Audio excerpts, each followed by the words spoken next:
বৃষ্টি হচ্ছে, খুব বৃষ্টি হচ্ছে, কিন্তু জমির জন্য সাফিসিয়েন্ট হচ্ছে না পুরাটা, আপনার অন্তত পক্ষে আপনার জমিতে আরো সেচ লাগবে। কিন্তু আপনি ভালো করে খেয়াল করে দেখেন, বৃষ্টি হওয়া মানে আবহাওয়া ঠান্ডা হয়ে গেছে, বৃষ্টি হওয়া মানে আপনার জন্য সাপোর্টিং রোল চলতেছে। অন্য সময়ের আপনি পানি দেন আপনার জমিতে, ওই পানি বাষ্পীভূত হয়ে আসমানে চলে যায়। এখন অন্তত বাষ্পীভূত হচ্ছে না, পানিটা থেকে যাচ্ছে, উপর থেকে বৃষ্টি, নিচ থেকে জমিতে আপনি সেচ দিচ্ছেন। আপনার জমিটা অন্য সময়ের তুলনায় দ্রুত সেখানে পানির কাজটা করবে। অন্তত পক্ষে আপনি যে মেশিনটা দিয়ে পানি দিচ্ছেন, ওই মেশিনের রেডিয়েটর যেটা মেশিনকে ঠান্ডা করে, অন্য গরম তীব্র হলে ওই সময় আপনার মেশিন গরম হয়ে যেতে পারতো, কিন্তু বৃষ্টি হওয়ার কারণে, আবহাওয়াটা ঠান্ডা থাকার কারণে পানি সেচ দিচ্ছেন যে মেশিন দিয়ে, ওই মেশিনটা অন্তত নিজে ঠান্ডা আছে। আপনাকে মনে রাখতে হবে, সাহারির সময়টা হচ্ছে আল্লাহর রহমত আসার সময়, বরকত আসার সময়। আল্লাহ আপনার চাহিদা ছাড়াও অটোমেটিক আপনার প্রতি ওই সময়ে বরকত দিচ্ছেন, অটোমেটিক ফেরেশতারা আপনার প্রতি রহমত বর্ষণ করছেন। ঠিক সেই সময় যখন আপনি আল্লাহর কাছে দোয়া করছেন আর বলছেন, আল্লাহ আমাকে রহমত দাও, বরকত দাও, বৃষ্টির সময় সেচ দিলে যেরকম আপনার জমি সেচ দ্রুত হয়, ওই সময় আপনি দোয়া যদি বুঝে সুঝে করতে পারেন, আপনার দোয়া আল্লাহর কাছ থেকে ফেরত আসবে না ইনশাআল্লাহ। এই জন্য বুঝে সুঝে দোয়া করতে হবে প্রিয় ভাইরা। তাহলে সাহারি আমাদের জন্য করতে হবে এবং সাহারি করা আমাদের জন্য বরকত, এটা মনে রাখতে হবে। এবার দ্বিতীয় যে বিষয় রাসূলুল্লাহ সাল্লাল্লাহু আলাইহি সাল্লাম বলছেন, সাহারি আপনি কোন সময় করবেন?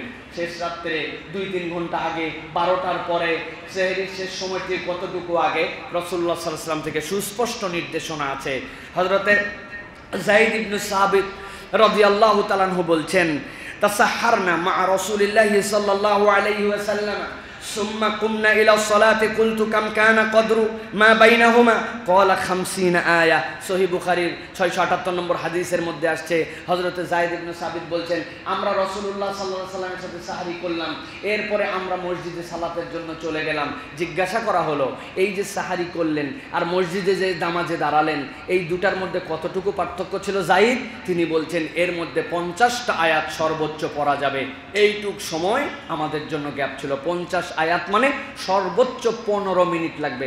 হাফেজে কোরআনদের জন্য 5 মিনিট লাগবে, কিন্তু সাধারণ মানুষের জন্য 10 থেকে 12 মিনিটের বেশি 50 আয়াত করতে লাগবে না। তাহলে আপনার সেহরিটা কোন সময় করতে হবে?